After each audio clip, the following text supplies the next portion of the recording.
अच्छा जी, एक क्लास और बचता है इस चैप्टर में और फिर ये क्लास ख़त्म हो जाएगी।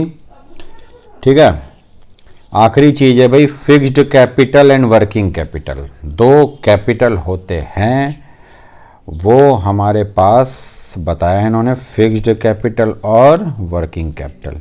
उसके पहले आपको समझना होगा क्या, फिक्स्ड एसेट्स और करंट एसेट्स। क्या समझना होगा हमें, फिक्स्ड एसेट्स और करंट एसेट्स। चलिए देखते हैं पहले क्या क्या अगलों ने बोला है, देखें क्या क्या कह रहे हैं ये। भाई every business needs fund to finance the assets and activities. देखो दो वर्ड यहाँ पे यूज किया है, नीड फंड टू फिनेंस। क्या क्या चीज़ों को फिनेंस करना है भाई हमें, एसेट्स एंड एक्टिविटीज। इसका मतलब समझ रहे हैं भाई, पूरा ये जो पैराग्राफ है, पूरा जो ये आगे जो हम पढ़ने वाले हैं, ये यही दो चीज़ों पे चलता है, एसेट के लिए एंड एक्टिविटीज के लिए। यहाँ देखो चलो लिखते भी हैं हम लोग, फिक्स्ड एसेट्स के लिए और एक्टिविटीज का क्या मतलब है, जो एक्टिविटीज हैं इसका मतलब है करंट एसेट्स, उनके लिए आपको पैसे चाहिए। ठीक है, investment is required to be made in fixed assets and current. अच्छा तो बोल तो रहा है भाई, और क्या चाहिए तुमको, investment is required to be made in fixed assets and current asset. Fixed assets are those which remain in the business for more than 1 year, usually for much longer. जैसे बिल्डिंग खरीद लिया आपने, प्लांट एंड मशीनरी खरीद लिया, okay, या कोई furniture वगैरह ले लिया जो आपके पास यूज करने के लिए आप रख रहे हो फिक्स्ड एसेट के तौर पे।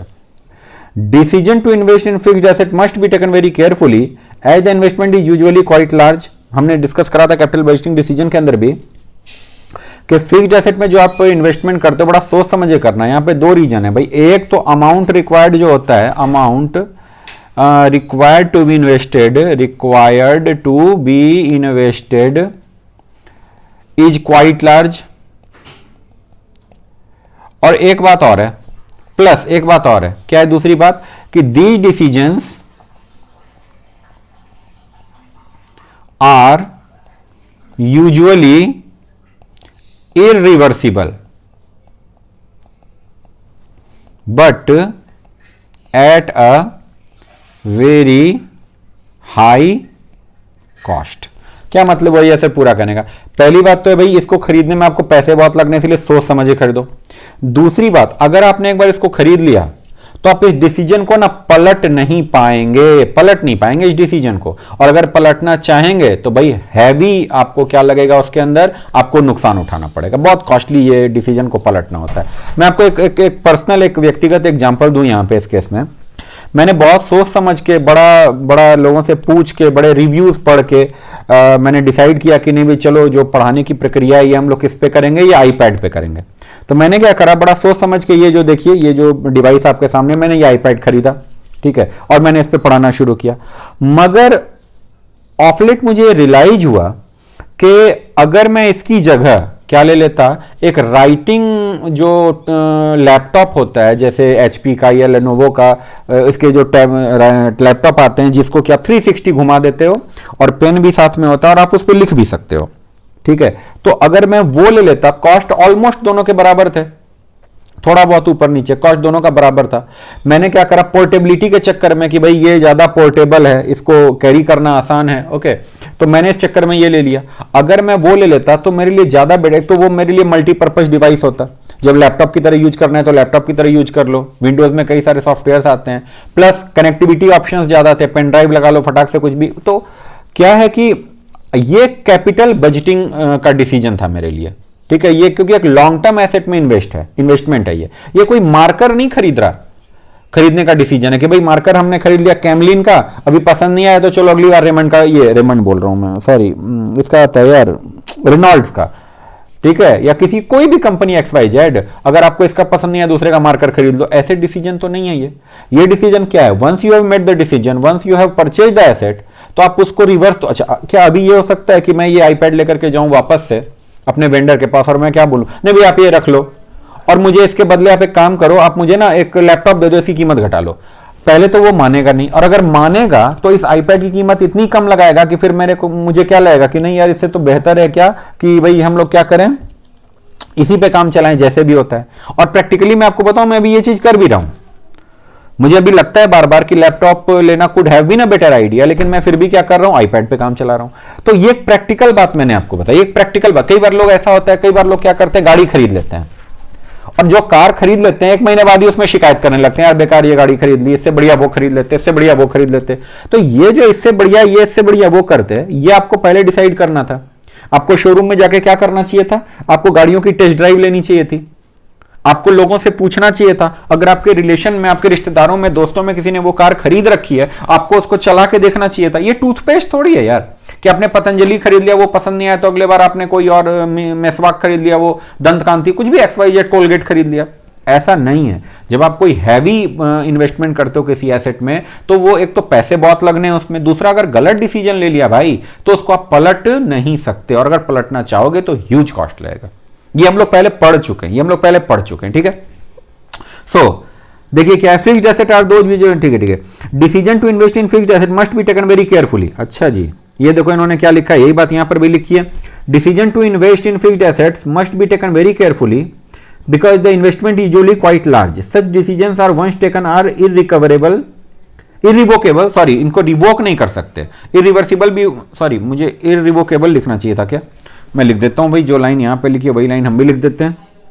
एक सेकंड, irrevocable, रिवोक नहीं कर सकते आप, irrevocable but at a very high cost. ठीक है, अगर आप इसको रिवोक करना चाहोगे तो भाई पहली बात तो कर नहीं सकते, और अगर करोगे भी तो आपको बहुत कॉस्ट लगेगा, बहुत लॉस के अंदर आप वो कर पाओगे। ठीक है, current assets are those asset which in the normal routine of the business get converted into cash और कैश इक्विवेलेंट। यानी आप क्या करते हो, जैसे रॉ मटेरियल खरीद के लाते हो, फिर आप उसको बेच करके पैसे कमाते हो, ठीक है, आप उससे सामान बनाते हो, ये सब सारी चीजें जैसे इन्वेंट्री, स्टॉक, आपका डेटर्स, ये सब किस में आते हैं, ये सब करेंट एसेट में आते हैं। चलिए हम लोग आगे पढ़ें। Management of fixed asset, fixed asset को मैनेज करने को हम लोग क्या बोलते हैं, कैपिटल बजटिंग डिसीजंस, हमने पढ़ रखा था, याद है आपको। और वर्किंग कैपिटल वाले को वर्किंग कैपिटल डिसीजंस होते हैं। चलिए आगे बढ़िए। हाँ, एक बात ये हम पहले भी पढ़ चुके हैं, दोबारा से पढ़ रहे हैं बिकॉज बहुत इंपॉर्टेंट है। मैंने आपको क्या बोला था, लॉन्ग टर्म लोन से, चलो हिंदी में लिखते हैं इस बारी, लॉन्ग टर्म लोन से या लॉन्ग टर्म लाइबिलिटी से, या इसी लॉन्ग टर्म लाइबिलिटी का ही दूसरा नाम क्या है, नॉन करेंट लाइबिलिटी। जैसे कैपिटल, जैसे लॉन्ग टर्म लोन, जैसे डिवेंचर्स, लॉन्ग टर्म लाइबिलिटी से करेंट एसेट्स लिया जा सकता है, कोई प्रॉब्लम नहीं है, लेना भी चाहिए, बल्कि लेना भी चाहिए, मगर शॉर्ट टर्म लाइबिलिटी, या जिसको हम लोग क्या बोलते हैं, करेंट लाइबिलिटी से नॉन करेंट एसेट या फिक्स्ड एसेट्स कभी नहीं लेना चाहिए, नहीं तो आप हो जाएंगे बर्बाद। आपको मेरी बात समझ में आ रही है? एक बैलेंस शीट बनाते हैं। अच्छा, हम लोग ये पहले कर चुके हैं, एक बैलेंस शीट बनाते हैं हम लोग। यहां पे होती है सब नॉन करेंट लायबिलिटी, यहां पे होती है करेंट लायबिलिटी, यहां पे होता है नॉन करेंट एसेट, यहां पे होता है करेंट एसेट। मैंने क्या बोला था, नॉन करेंट लायबिलिटी से नॉन करेंट एसेट भी खरीद सकते हो, नॉन करेंट क्या बोलते हैं लायबिलिटी से करेंट एसेट भी खरीद सकते हो। मेरी बात को गौर से सुनो, गौर से समझो। नॉन करेंट लायबिलिटी से नॉन करेंट एसेट भी खरीद सकते हैं, नॉन करेंट लायबिलिटी से करेंट एसेट भी खरीद सकते हैं। समझ गए बात को? अब सुनो, करेंट लायबिलिटी से करेंट एसेट खरीद सकते हैं, मगर करेंट लायबिलिटी से कभी भी नॉन करेंट एसेट नहीं खरीदना। यह काम मत करना, बिजनेस बर्बाद हो जाएगा। समझ में आई बात आपको? हमने एग्जांपल लिया था ओला वाला, अगर आपको याद हो तो। किसी भाई ने मेरा क्या किया, 3 महीने का लोन लेकर के ओला में गाड़ी खरीद ली, चलाने लग गया। आप कितनी भी गाड़ी चला लो, 3 महीने में इतने पैसे नहीं कमा पाओगे कि आप अपना लोन चुका दो। नतीजा क्या होगा आपका, अब जो वो आपकी टैक्सी, आपकी कार है, वो गिरवी हो जाएगी और आप बर्बाद हो जाएंगे। समझ में आ रही है बात ये? ठीक है, चलिए आते हैं वापस हम यहां पे, कहां पे थे हम लोग। The management of fixed capital और इन्वेस्टमेंट और capital budgeting decision are important for the following reason. ये हम लोग शायद पढ़ चुके थे यार। Long term growth and effect होता है इसका, लंबे समय तक इसका असर रहता है। लार्ज अमाउंट ऑफ फंड इसमें इन्वॉल्व होते हैं, बहुत पैसे लगते हैं भैया। रिस्क बहुत होता है क्योंकि ह्यूज अमाउंट है। इरिवर्सिबल, ला अभी हम लोग इरिवोकेबल उसको लिख के आ रहे थे यार, इरिवर्सिबल भी लिखते हैं ये लोग। तो इरिवोकेबल इरिवर्सिबल सब सेम बात है, यानी आप उसको वापस से कन्वर्ट नहीं, दूध का दही बन गया, दही का दूध वापस नहीं बनेगा, और बनेगा तो भाई बहुत पैसे लगेंगे, पहले बता रहा हूं। हाँ अच्छा नहीं, ये भी नहीं, शायद ये भी पढ़ चुके थे। Factor affecting the requirement of fixed capital, nature of business. अगर आपका बिजनेस किस नेचर का, भाई आपने क्या करना है, फैक्ट्री डाल देनी है, तो फैक्ट्री डालोगे तो ढेर सारी मशीनें खरीदोगे, मशीन खरीदोगे तो पैसे लगेंगे। लेकिन आपका तो नहीं, हमें तो किराने की दुकान खोलनी है। आप मुझे बताओ किराने की दुकान में आपको कितने सारे फिक्स्ड एसेट दिखते हैं? कोई फिक्स्ड एसेट नहीं होता। अधिक से अधिक वो क्या लगा लेगा, एक एसी लगा लेगा, एक पंखा लगा लेगा, वही इसका फिक्स्ड एसेट है।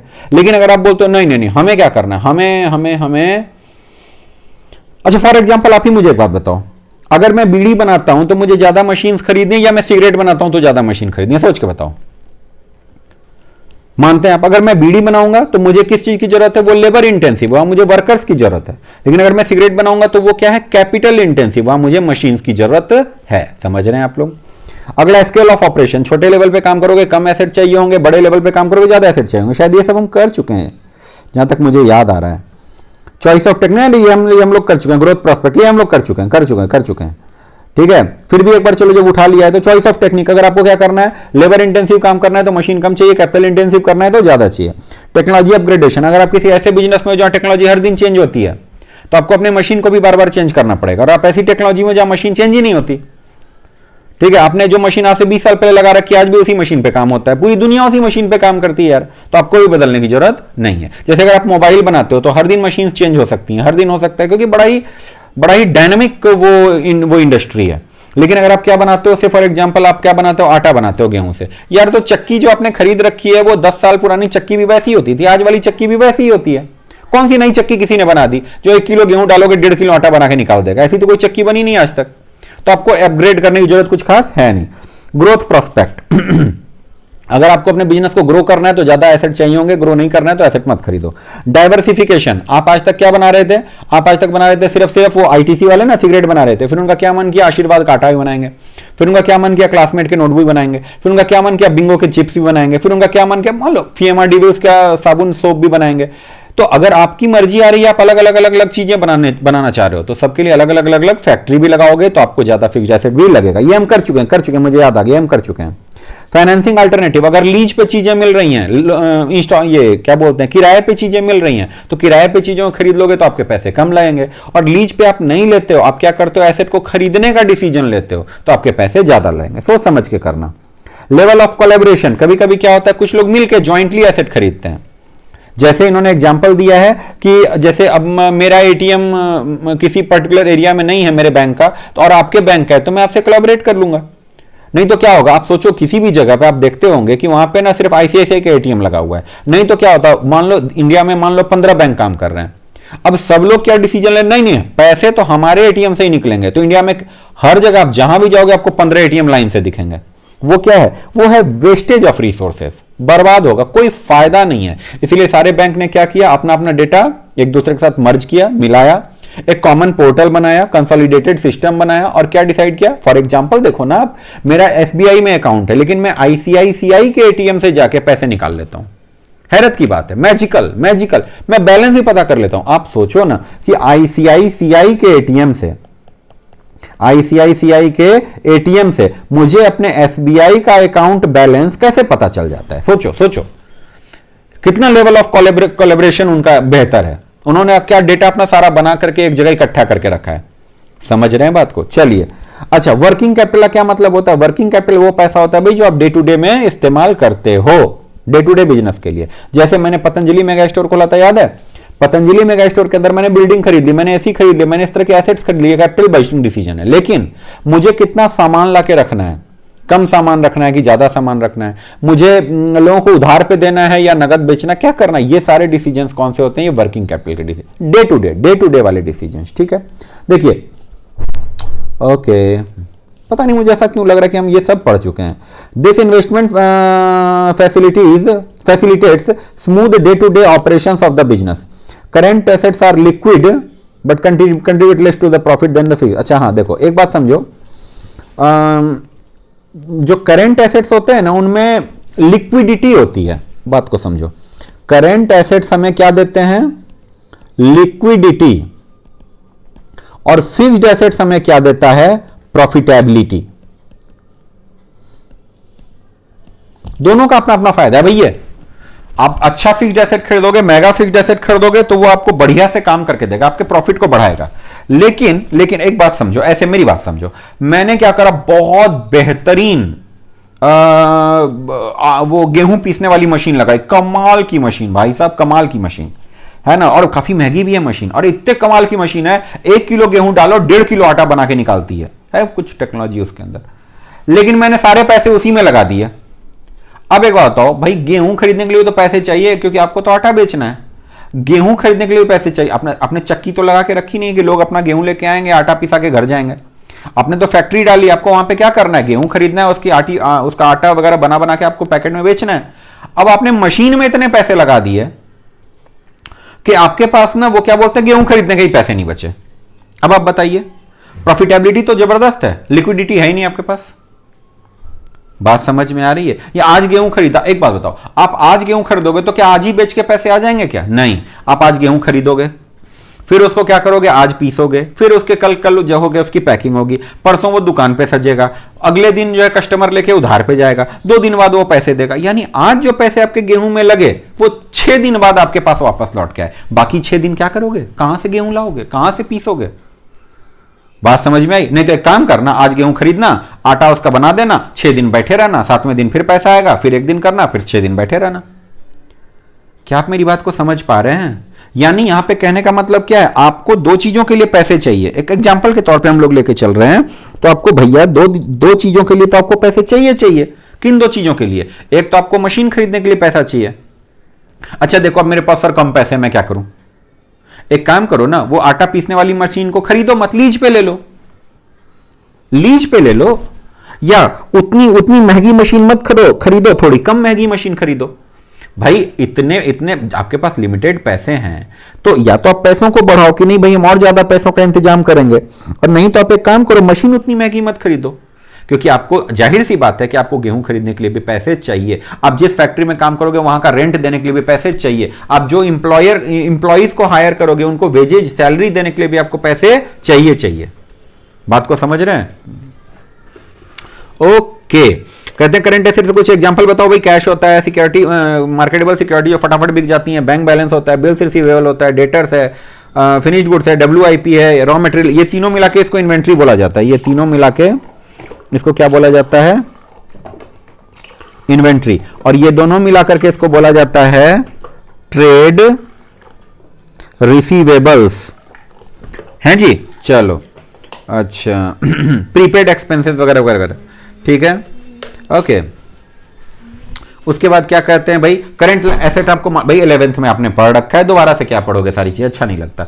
ये तो पता नहीं, ये वीडियो में लग रहा है मैं चीजों को रिपीट कर रहा हूं, पता नहीं क्यों मुझे ऐसा लग रहा है। ठीक है, तो करंट एसेट आपको मालूम है, करंट लायबिलिटी भी आपको मालूम है। करंट लायबिलिटी में देखो क्या क्या चीजें होती हैं, ऐसी चीजें जिनका पेमेंट ऑब्लिगेशन जो होता है वो 1 साल के अंदर ही अंदर रहता है। जैसे फॉर एग्जाम्पल है ना, bills payable, creditor, outstanding expenses वगैरह वगैरह वगैरह। ठीक है, चलिए आखिरी चीज हमारी क्या है, अरे ये सब पढ़ रखा है भाई, अरे यार ये तो सारा पढ़ ही रखा है, ये आप देख लीजिएगा, operating cycle, production cycle, business cycle, पढ़ रखा है कि नहीं पढ़ रखा है, आई एम गेटिंग कंफ्यूज्ड। आप एक काम करिएगा, इस वीडियो को जब आप देखोगे तो आप इसके नीचे कमेंट कर देना या मुझे अलग से बता देना कि क्या ये मैंने पढ़ा रखा है। अगर मैंने ये पढ़ा रखा होगा तो फिर मैं इस वीडियो को हटा लूंगा वहां से, ठीक है, ये आप मुझे बताइएगा प्लीज। तो अब देखिए यहां पे एक बहुत बहुत बहुत इंपॉर्टेंट कॉन्सेप्ट आता है, वर्किंग कैपिटल। वर्किंग कैपिटल ये वो कैपिटल है जो काम कर रहा है, इसीलिए इसका नाम क्या है, वर्किंग कैपिटल। ये वो कैपिटल है जो वर्क कर रहा है, समझे क्या बात को। वर्किंग कैपिटल किसको बोलते हैं, सुनिए, वर्किंग कैपिटल बोलते हैं कुछ नहीं करेंट एसेट को।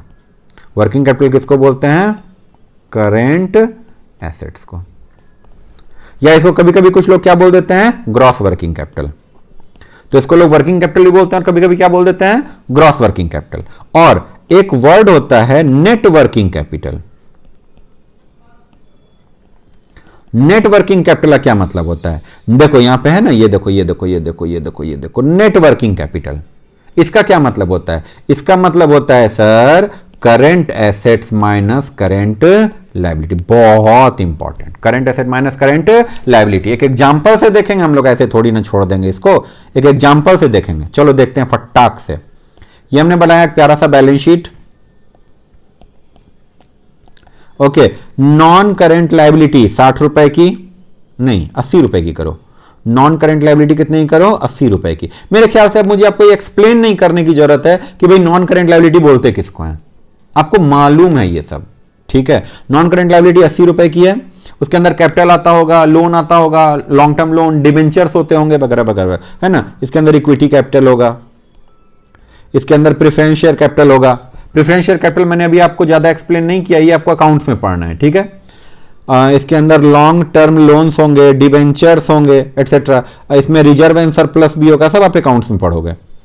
फिर आपके पास करंट लायबिलिटी है, जिसके अंदर होगा आउटस्टैंडिंग एक्सपेंसेस होगा, क्रेडिटर्स होंगे, बिल्स पेबल्स होंगे, वगैरह वगैरह वगैरह सब कुछ होंगे। ये मान लो 20 रुपए का है, तो टोटल कितना बना? 100 रुपए का। Okay okay okay okay okay. फिर यहां पे आता है क्या? नॉन करंट एसेट्स यानी फिक्स्ड एसेट। इसमें क्या होता होगा सर? बिल्डिंग होती होगी, प्लांट एंड मशीनरी होता होगा, फर्नीचर एंड फिक्सचर्स होता होगा, पेटेंट होता होगा, ट्रेडमार्क होता होगा, गुडविल, कॉपीराइट वगैरह वगैरह, बहुत सारी चीजें आपको सब मालूम, आपको सब मालूम। ये फॉर एग्जांपल मान लीजिए 60 रुपीज का है। एक आइडियल बैलेंस शीट में आपको बना के दे रहा हूं जैसा होना चाहिए। और करंट एसेट्स, करंट एसेट जिसके अंदर क्या होता होगा? स्टॉक होता होगा, करंट इन्वेस्टमेंट्स होते होंगे, short term investments, prepaid expenses होते होंगे, डेटर्स होता होगा, कैश एंड बैंक होता होगा। आपको मालूम है सारी चीजें। ये सपोज करो 40 रुपए का, यानी यहां 100 रुपया। अब आपको याद है हमने एक बात करी थी कि ideally current asset should be 2 times the current liability.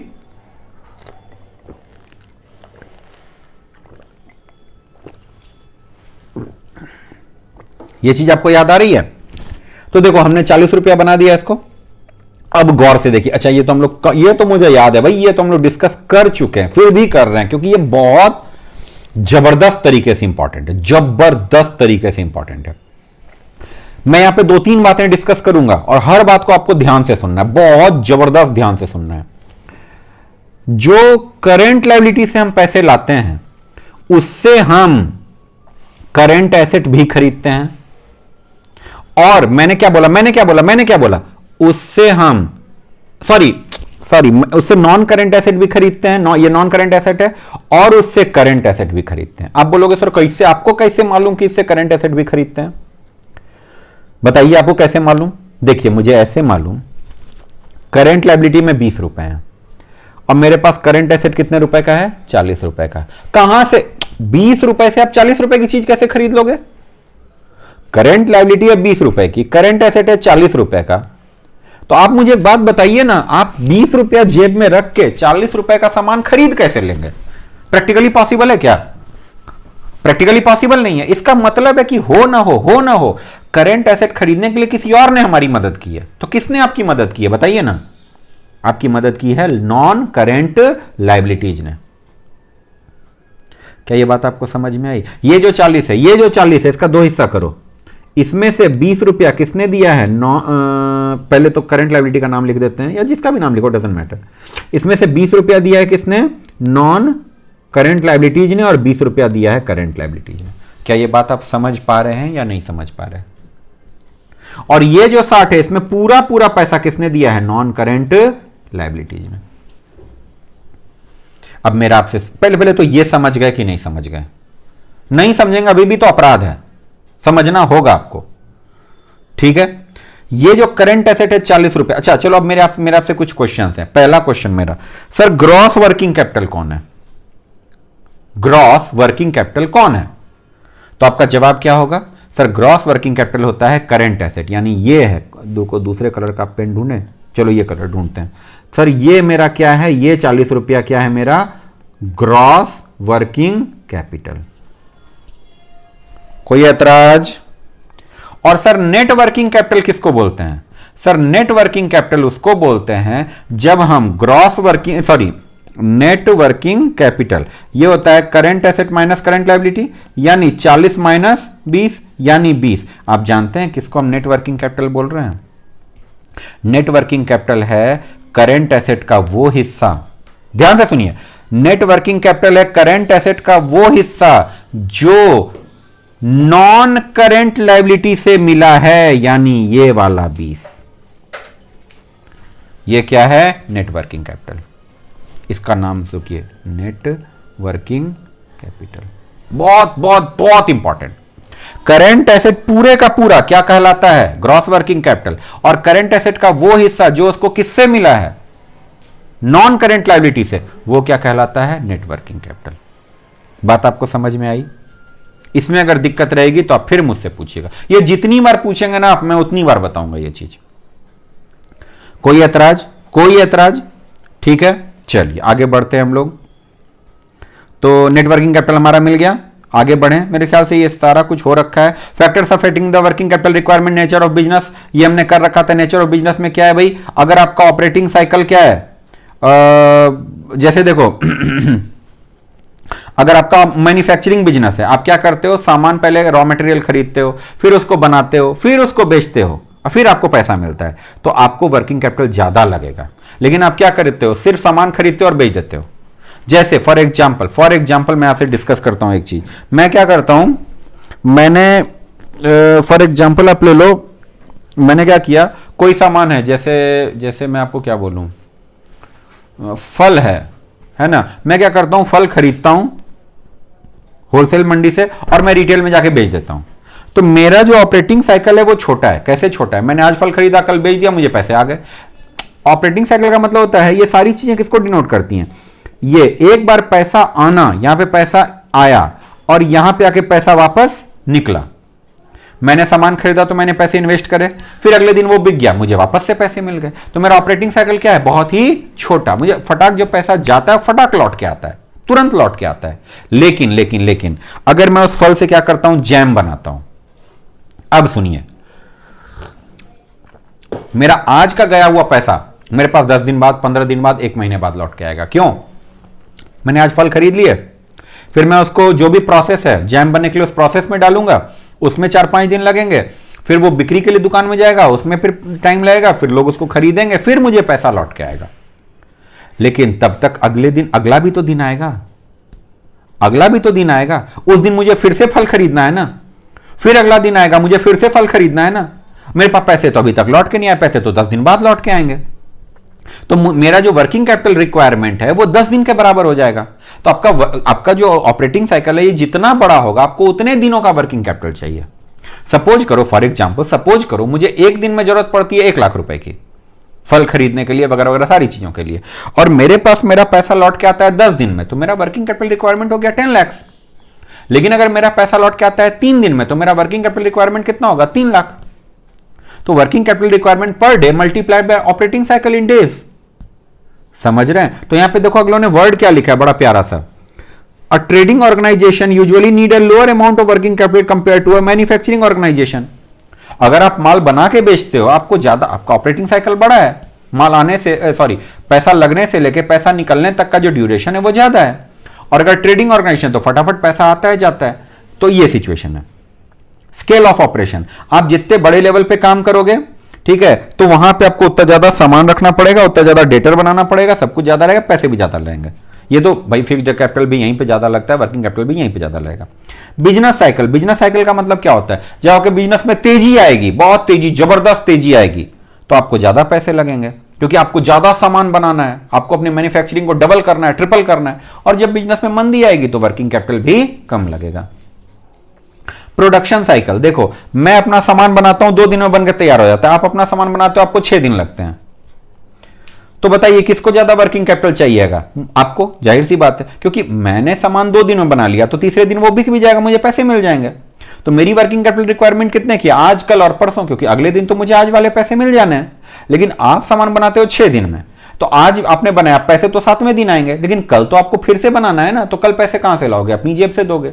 कल वाला 8वें दिन आएगा, परसों वाला 9वें दिन आएगा, तो अभी से लेकर 7 दिन तक का वर्किंग कैपिटल तो आपको रखना ही पड़ेगा। क्रेडिट अलाउड, अगर आप नगद में माल बेचोगे तो ज्यादा पैसों का हुज्जत नहीं है, आपको कम पैसों में भी काम चल जाएगा। लेकिन उधार में माल बेचोगे तो जाहिर सी बात है, आप माल बेच रहे हो, आपको पैसों की जरूरत है, आप माल खरीदोगे तभी माल बेचोगे।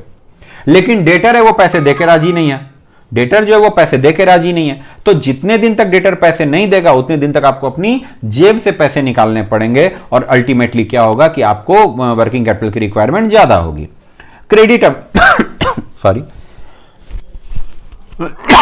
क्रेडिट अवेल्ड, एक सेकेंड, क्रेडिट अवेल्ड, जैसे आप लोगों को उधार पे सामान बेचते हो वैसे ही आप उधार पे सामान खरीदते भी हो। तो अगर 1 सेकेंड,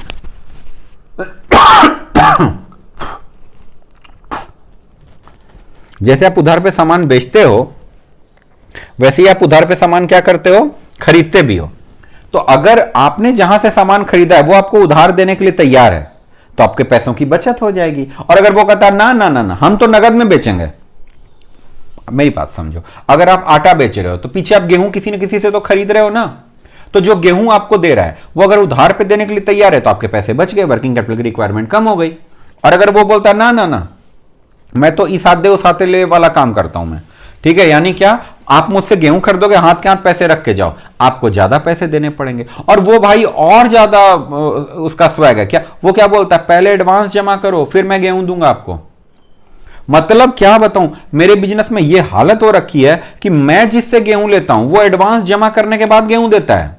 आज पैसे जमा कर, होगा अगले के पास कोई अलग टाइप का गेहूं होगा भाई, हमें क्या मालूम, ठीक है, मध्य प्रदेश वाला कोई होता है ना, कोई शरबती गेहूं कुछ होता है, बड़ा बढ़िया गेहूं होता है, वो उसके पास वो गेहूं का स्टॉक पड़ा हुआ है, वो बोलता है भाई मेरे पास आप एडवांस जमा करो 3 दिन बाद गेहूं मिलेगा। तो मेरा सप्लायर जो है उसका देख लो स्वैग। अच्छा, मेरा कस्टमर वो भाई अलग नेक्स्ट लेवल पे चल रहा है, वो कहता है मैं आटा ले जाऊंगा 3 दिन बाद पैसे दूंगा। यानी देखो सिचुएशन क्या हो रही है, मेरा सप्लायर मुझसे क्या मांग रहा है, एडवांस, और मेरा जो कस्टमर है वो भी क्या बोल रहा है, मुझे आप सामान दे दो मैं बाद में दूंगा, वो मुझसे मांग रहा है उधार। मेरे बिजनेस की तो हालत खराब रहेगी। और आइडल सिचुएशन में बताऊं सबसे बढ़िया सिचुएशन क्या हो सकती है, कमाल की सिचुएशन क्या हो सकती है, मेरा सप्लायर क्या बोलता है, अरे माल ले जाओ 4 दिन 6 दिन बाद पैसे देना या 1 महीने बाद पैसे देना, कोई प्रॉब्लम नहीं है। और मैं जिसको सामान बेच रहा हूं वो क्या बोल रहा है, सर एडवांस ले लो, एडवांस ले लो, नगद वाली बात भी नहीं है, वो उससे भी ज्यादा संत है, वो महात्मा है, वो क्या बोल रहा है कि मैं आपको एडवांस जमा करा देता हूं, आप उसके बाद सामान बेचना। भाई ऐसा बिजनेस, अगर कोई ऐसा बिजनेस है और अगर कोई ऐसा बिजनेसमैन है, उससे ज्यादा खुश इंसान तो दुनिया में कोई नहीं हो सकता। जो माल लाता है उधार पे और माल बेचता है एडवांस लेके, वाह। और सबसे बुरी हालत किसकी है, जो माल लाता है एडवांस देके और बेचता है उधार पे। और नॉर्मल बिजनेसमैन कौन होता है, नॉर्मल बिजनेसमैन जो नगद लाता है नगद बेचता है, या फिर 2-4 दिन के उधार पे लाता है 2-4 दिन के उधार पे बेच देता है, ये लोग नॉर्मल बिजनेसमैन है। बात समझ में आई। तो क्रेडिट अवेल्ड, आप जितना ज्यादा क्रेडिट आपको मिलेगा आपकी रिक्वायरमेंट उतनी कमेगी, और आप जितना क्रेडिट दोगे आपकी रिक्वायरमेंट उतनी बढ़ेगी, याद रखना। ऑपरेटिंग एफिशिएंसी, आप अच्छे से काम करोगे वर्किंग कैपिटल कम लगेगा, बेफालतू तरीके से काम करोगे, घटिया तरीके से काम करोगे, आपकी वर्किंग कैपिटल रिक्वायरमेंट ज्यादा होगी, वेस्टेज होगा। ओके, आपके एक तो सामान लेट देर से बनेगा, दूसरा बात सामान नष्ट होगा, आपका वेस्टेज फालतू का होगा, तो आपके वर्किंग कैपिटल की रिक्वायरमेंट बढ़ेगी। अवेलेबिलिटी ऑफ रॉ मटेरियल, आपका रॉ मटेरियल ऐसा है जो पूरे साल अवेलेबल रहता है, तो क्या उसका स्टॉक बनाने की आपको जरूरत है क्या, नहीं। पूरे साल, जैसे मान लो फॉर एग्जांपल मैं आपको क्या बोलूं, मैं फर्नीचर बनाता हूं, तो लकड़ियां जो होती हैं वो लगभग मैं एक बार, मुझे ठीक से नहीं पता, बट लकड़ियां मैं मान के चलता हूं कि पूरे साल अवेलेबल रहती हैं, ठीक है। तो मुझे ज्यादा स्टॉक करने की जरूरत नहीं है, जब भी मुझे लकड़ियों की जरूरत पड़ती है मैं मार्केट जाता हूं, लकड़ियां खरीदता हूं और लाके बेच उसका फर्नीचर बना के बेच देता हूं। लेकिन अगर मैं माजा बनाता हूं, हर मौसम आम, भाई कहने वाली बात है हर मौसम आम, ईमानदारी से बताओ हर मौसम आम तो मिलता नहीं है, तो बताओ माजा कंपनी वाले क्या करते होंगे, जब आमों का सीजन आता होगा तो वो लोग क्या करते होंगे, पूरे साल के लिए आम खरीद के रखते होंगे। क्योंकि बात मेरी समझो, क्योंकि आपको माजा बनाना है पूरे साल, लेकिन आम तो मिलेगा सिर्फ गर्मियों में, तो आपको कहीं ना कहीं उसको स्टॉक करके रखना पड़ेगा, और स्टॉक करके रखना पड़ेगा तो क्या होगा, आपका वहां पे कॉस्ट बढ़ेगा, वर्किंग कैपिटल कॉस्ट आपका क्या होगा, बढ़ेगा। ग्रोथ प्रोस्पेक्ट, अगर आप क्या चाहते हो कि आप अपने बिजनेस को बढ़ाना चाहते हो, बड़े लेवल पे लाना चाहते हो, तो आपका वर्किंग कैपिटल रिक्वायरमेंट क्या होगा, बढ़ेगा।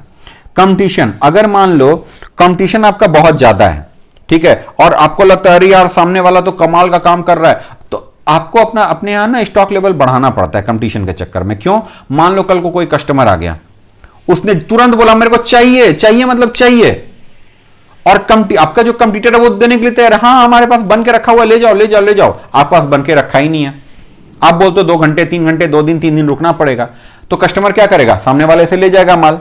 इससे बचने के लिए आपको क्या करना पड़ेगा बताइए, इससे बचने के लिए आपको क्या करना पड़ेगा, ज्यादा स्टॉक बना के रखना पड़ेगा, क्योंकि कभी भी आकर के कोई भी मांग सकता है।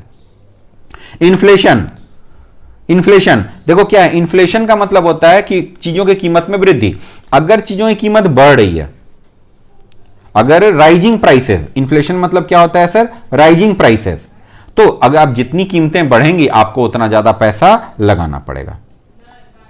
समझ गए, समझ गए। हालांकि देखो एक बात इन्होंने बड़ी अच्छी सी कही है, it must however be noted that inflation does not mean that every component of working capital will change by the same percentage.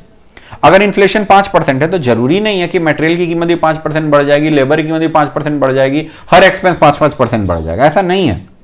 Actual requirement किस चीज पे डिपेंड करता है कि भाई अलग अलग चीजों की कीमत अलग अलग कितनी बढ़ी है। जैसे रॉ मटेरियल अलग से क्या रेट बढ़ा है, किसी का लेबर का रेट अलग से क्या बढ़ा है, तो उस पर डिपेंड करेगा, और आप रॉ मटेरियल कितना इस्तेमाल कर रहे हो, लेबर का कितना इस्तेमाल कर रहे हो, इन सब चीजों पे डिपेंड करेगा। लेकिन एक जनरल रूल है, अगर महंगाई बढ़ेगी तो आपको पैसों की जरूरत भी क्या होगी, बढ़ेगी।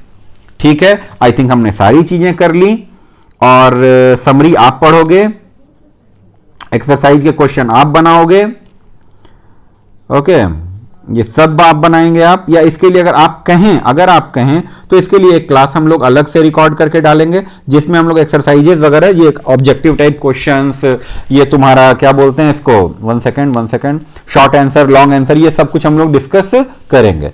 ओके, अगर आप कहेंगे तो, वरना आप करिए और करके मुझे बताइए। अच्छा एक चीज फाइनली, जाते फौजी का सलाम ले लो जरा, क्या है, ओके यस सर, ये देखिए की टर्म्स, फाइनेंशियल मैनेजमेंट आपको आता है, खुद से सवाल पूछेगा आता है नहीं आता है, फाइनेंसिंग डिसीजंस मालूम है नहीं है, आप मुझे अलग से बताएंगे, वर्किंग कैपिटल क्या होता है, ट्रेडिंग ऑन इक्विटी क्या होता है, wealth maximization, profit maximization, dividend decision, investment decision, financing decision, कहां गया ये रहा, 3 डिसीजन याद है हमारे, वो दाढ़ी वाले सीएफओ बाबा ले रहे थे, investment decision, dividend decision, financial decision. ठीक है, फिर फाइनेंशियल प्लानिंग क्या होती है, okay, capital budgeting decision, capital structure क्या होता है, ये सब आप मुझे बताएंगे कि इसमें से कोई ऐसा टर्म भी है जो आपको नहीं आता है, और आप लोग क्वेश्चंस भी बनाएंगे। ठीक है, चलिए तो आज यहीं पे रहने देते हैं, और ये चैप्टर हमारी तरफ से फॉर्मली हमने क्या कर दिया, खत्म कर दिया। और मुझे ऐसा लग रहा है कि ये क्लास की री रिकॉर्डिंग हो रही है, तो अगर ये क्लास की री रिकॉर्डिंग है तो इसका मतलब पिछले ही क्लास में हमने अपना ये चैप्टर खत्म कर दिया। अगले क्लास में हम लोग जो इसका अगला चैप्टर है, मेरे ख्याल से फाइनेंशियल मार्केट का है, हम लोग उस पर आएंगे। ठीक है, और अगर आप लोग कहेंगे तो एक लेक्चर बनेगा किस चीज का, मुझे अभी भी याद है, एक लेक्चर बनेगा दैट कॉस्ट ऑफ डेट का, जिसमें हमने बात करी थी interest into 1 minus tax rate, और एक लेक्चर बन सकता है किस चीज का, ये जो इसके क्वेश्चंस वगैरह हैं इसका एक लेक्चर बन सकता है। ठीक है जी, चलिए तो आप लोग पढ़ाई कीजिए, और मिलते हैं अगली क्लास में। ओके चलो।